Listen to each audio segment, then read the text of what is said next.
Of course, you don't have to have a 200-acre vineyard to enjoy a sip of nature from your own backyard.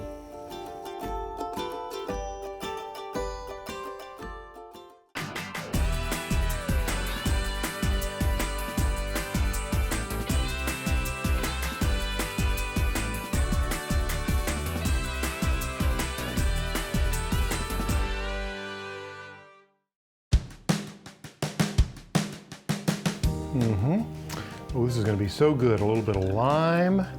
Oh, and then some sparkling water. Just about right there. Oh, and some mint, fresh mint. And I can't forget about my synthetic flavoring. There we go. What do you think?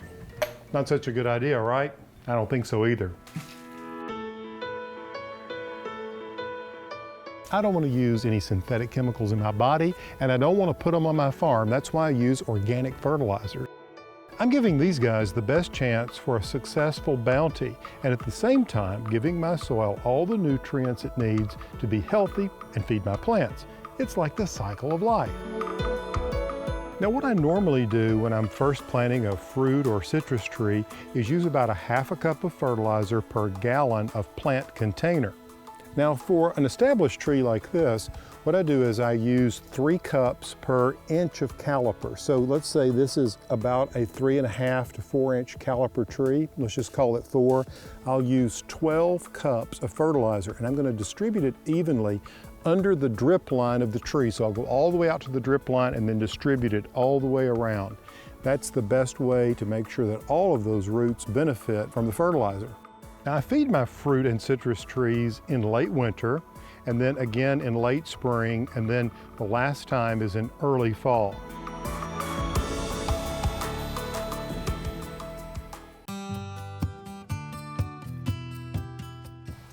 Shelley, it's a lot of fun you helping me think tea when it comes to many of the herbs and plants I have in my garden. Well, this is a beautiful garden, and I just noticed all of these pansies and violas, parsley, lettuce, cilantro. Right. All of those things can be taken to the tea table for little sandwiches. Right, and the nibble part of the sipping of tea. Yes. You know, I think it's exciting for people because more and more seem to be interested in tea, that you can grow so many things in your own garden that you can use in these wonderful blends. Yes, and everything's fresh. Shelley, I'm a big believer in growing everything in containers when I can. For instance, these raspberries and apples. I love that. And then, of course, here's lemongrass that I just planted, and I wanted you to see this. You know, lemongrass for us isn't cold hardy, so we've just brought this out, and now that the days are longer and the temperatures are warming up, it's going to do really well. A little bit of this will go a long way because it grows really fast. And it's wonderful in tea. We used a lot of dried lemongrass. Yeah. We blend it with sencha, Japanese green tea, with chamomile and peppermint. So it makes a very nice herbal green tea blend. Wonderful. Boy, and you can really smell the lemon. Very lemony. That's great. You can actually see some of these roses blooming, and there's some of the lavender from last year. My idea here is to add some more lavender along this border and kind of bolster it. Lavender is wonderful to use with black teas, such as an Earl Grey. You can add a little lavender and even some rose petals. Oh, really? Rose petals are wonderful in tea, and it gives it color, not always flavor, but beautiful dried rose buds just are beautiful. Like a rosebud like that, yes, you could actually dry that and drop that into tea. You could. Yeah, wonderful. And sometimes even the petals could be dropped in. I even love to use the petals on tea sandwiches for just beauty. Yeah. The mint is really lovely. I like to just cut mint and put it in a little glass teapot and brew it right just from the the mint garden. itself. And it's so fresh. So Shelley, if someone wanted to take a collection of the herbs and things they're growing in their garden and create their own blend of tea, is there a base tea you would suggest them starting with? Yes, I would suggest sencha, which is a Japanese green tea. Yeah. It's light, and it will accept any of these beautiful herbs. I see, and so you can come up with your own tea. Yes, blend your own. Drink your backyard. Yes, drink your backyard. That's wonderful, thank you.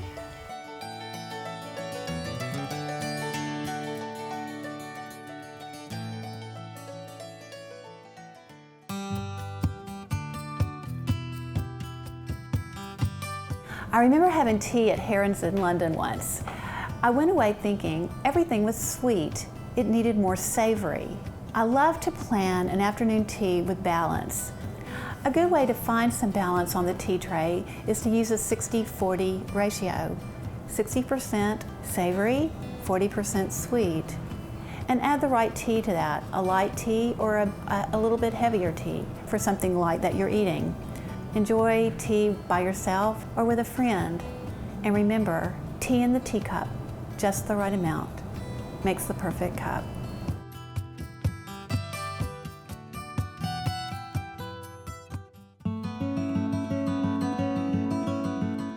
If you want to create a front yard that plays nicely with, well, something very refreshing that you can put in a glass like this, you might think about planting some aromatic herbs like lavender and rosemary.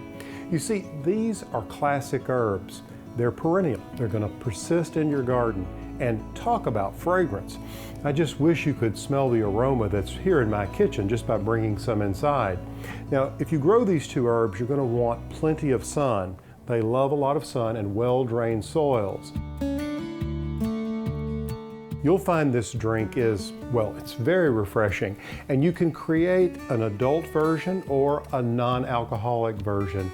Now, to create this very simple recipe for what I call herbal lemonade, you want to start with a simple syrup. What I did was take 3 stems of lavender and just crush them. Just use the back of a spoon. And then in a small saucepan, I combined a ½ cup of granulated sugar to ½ cup of water, and then just pitched in the 3 sprigs of fresh lavender and just turn the heat up to medium-low. Then I let this simmer for about 2 minutes, reduce the temperature to low, and let it cook for another 5. You just want to make sure that all of the sugar goes into solution and you get the most out of those aromatic oils from the lavender. Then I just removed the stems and allowed the simple syrup to cool. This is so aromatic. You're going to love making this because not only does it work for this recipe for this drink, but you can also use it in things like tea. Really nice. Now the first step is to integrate that other herb, which is the rosemary. What I want to do is just break off a sprig of this. It doesn't take much. It's about all you need for one drink. I'm going to drop it in here, and I just want to take some ice, about a ½ cup of ice, maybe a little more. There we go. And then I'm going to take 1 tablespoon of the simple syrup. There we go. And then a ½ a lemon, the juice of ½ a lemon. And that's about, I don't know, a tablespoon, a little over a tablespoon, maybe a tablespoon and a half. So, of course, the fresher the better. There we go. And then if you want to make this an adult beverage, you just take some vodka. And what I'm going to use here is about 4 tablespoons of vodka. And I'll apply that just like this. Then it's a matter of just popping the top and shaking this. And you want to shake it until it's too cold to hold. That's about right. Now I want to take a little bit of ice to add to the glass. That's about right. Take off the top. And then we want to take a little club soda to finish it off. Give it a stir, and then garnish it with one of these little lavender blossoms like that. There we go. A drink that your guests will certainly enjoy. Very nice. My front yard never tasted so good.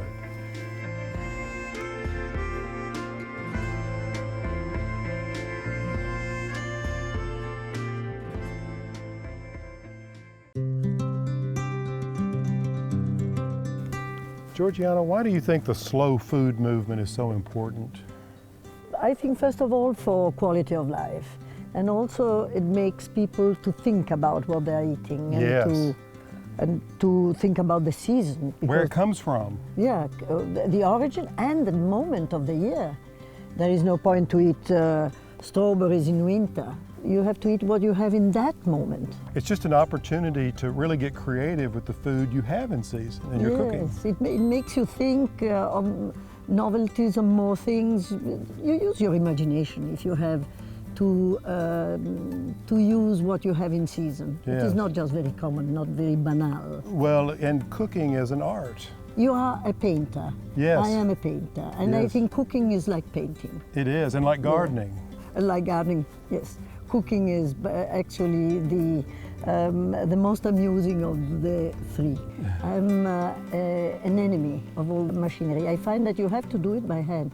When you whip whites of eggs, you have to do it by hand. With a whisk. With a whisk, Yeah. and it gives a little air in it. But this idea of slow food, the slow food movement, really started in Italy, didn't it? Yeah, I think it started over 25 years ago, and it was a man from Piedmont, from the north of Italy. Carlo Petrini. Carlo Petrini. Yeah, yes. marvelous, yes. I mean, he has sort of spawned this whole idea of slowing down, and now there are chapters of slow food worldwide. Yes, everywhere. Yeah, a great advance in quality of life, I find. That's very good. Maybe we should get these herbs in the kitchen and make something. Yeah, otherwise they're going to become a bit dead. All right, let's go. You know, Georgiana, there's nothing like cooking with fresh herbs from the garden. Fantastic, yes. I see that you have quite many herbs. Yes, look at all of them. And this time of year, they're so fresh. We never put together on the same plate sage and rosemary. Oh, really? Now here's some sage. But yes, that's right. Do you know why? Because in nature you don't see them growing in the same spot. Right. So you would never cook with those two together? No, the meat I would cook it either with rosemary or with sage, but never together. Really? Because in nature they are not together. Now your family has been in the winemaking business in Chianti for 600 or so years. Yes, 600 years.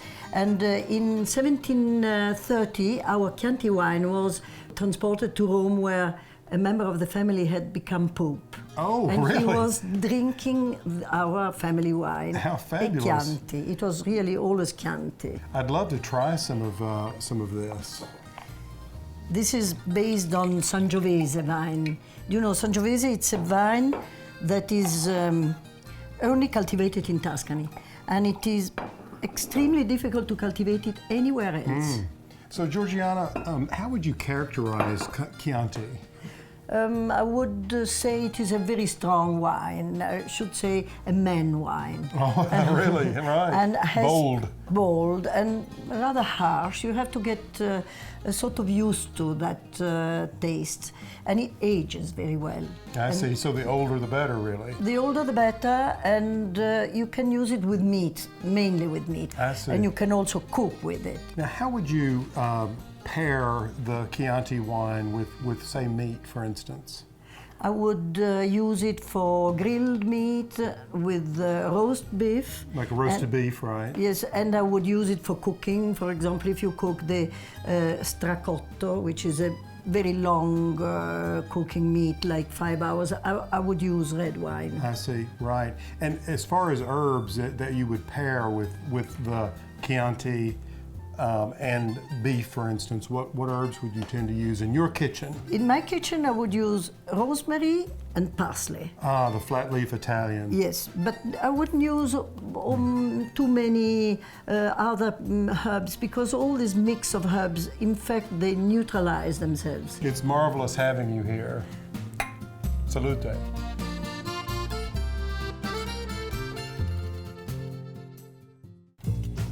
Well, if you've been to a party lately, you know the full bar is back in, and it's really easier to create one of these in a small space than you might expect. Take, for instance, my bar that I have just in the corner of this room.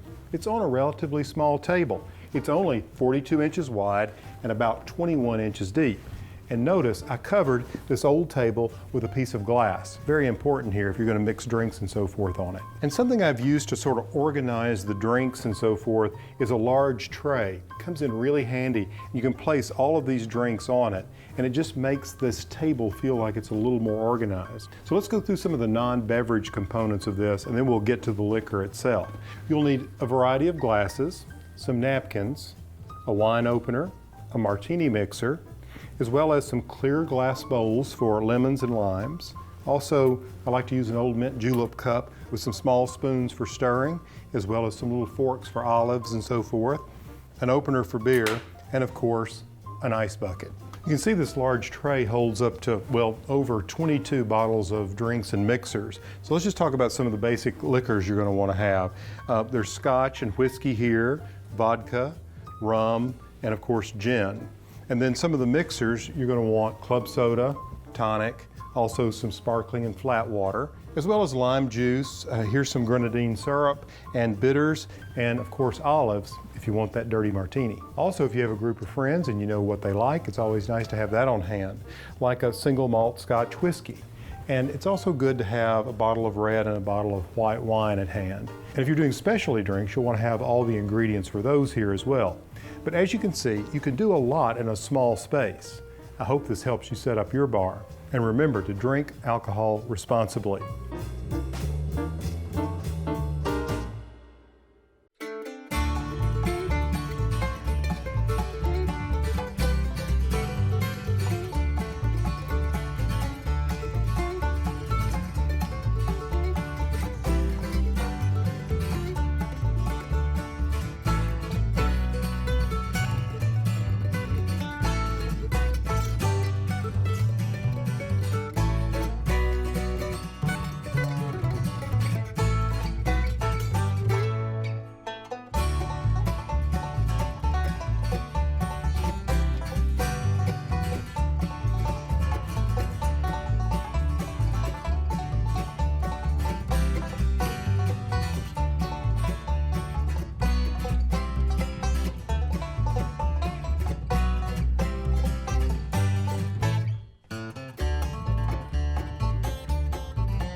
I know when you think of Arkansas, you don't immediately think of winemaking, but it actually is home to some of the oldest and largest wine producers in the southern region. So why not come, soak up some of these wineries, enjoy the food, and of course, some of the wine. That's what I'm talking about. There are about a dozen wineries in Arkansas, but for this trip, I'm going to focus on 3. First stop, the largest winery in Arkansas, the Post Family Vineyard.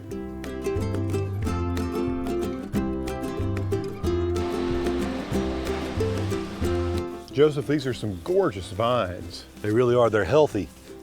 This variety is muscadine. Yeah. And the muscadine is native to this part of the world. Right, a North American grape. You bet. And here you see them trellised and trained. We have about 100 acres of muscadines under cultivation. These vines are probably between 20 to 30 years of age, and they're really in their prime. And look at how productive they are. These muscadines are gorgeous. You bet. And there's so many of them. Well, if you notice that they're starting to fall off, that means the sugar's there. I see, and it's time to get them. And it's time to get them, so they'll be harvested soon. Roughly, how many tons of grapes are you processing at post a year? Well, that's. Can you do the math? Well, that's probably a big number. Yeah, it's going to exceed 1,000 tons. Oh my gosh! But we think about a bottle of wine from the ground up. Yeah. And that's what we have out here. What you I'm have is seeing a bunch of bottles of wine sprouting up here.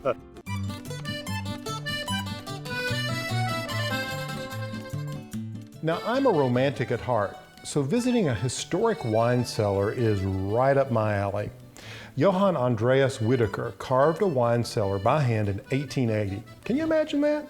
Then in 1967, they converted the original cellar to a restaurant, which is on the National Registry of Historic Places. And it's such a nice white Zinfandel. It goes well with these brats. Brats are quite versatile because you've got white veal and you've got dark meat, and it's a sausage, and there are 3 kinds of sausage there, and you can use any wine, it's flexible. And so what are you having with the steak there, Al? I'm having Cabernet Sauvignon. It's my favorite red wine, and it's the king of reds in the world, But what's the tradition of like white goes with white meat and reds go with red meats?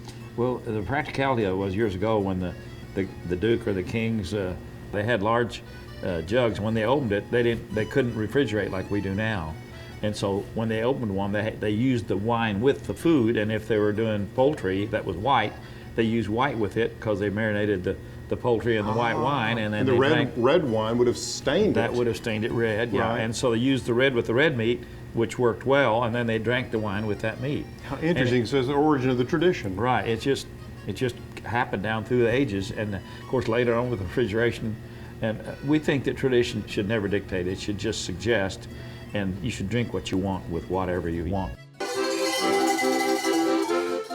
Whitaker Wine Cellars also hosts an annual wine festival in October.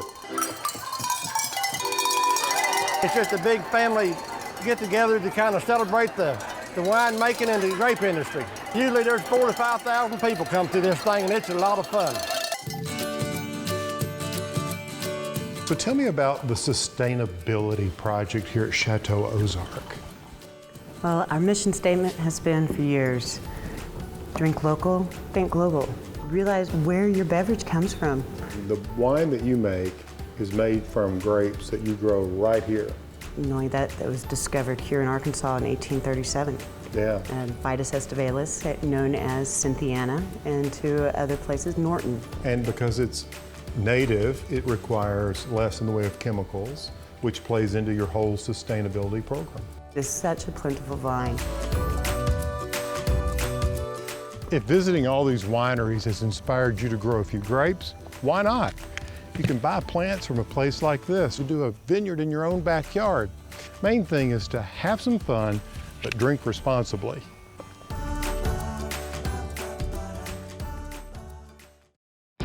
Mother Nature pushes you around a little bit. When grapes are ripe, they're ripe.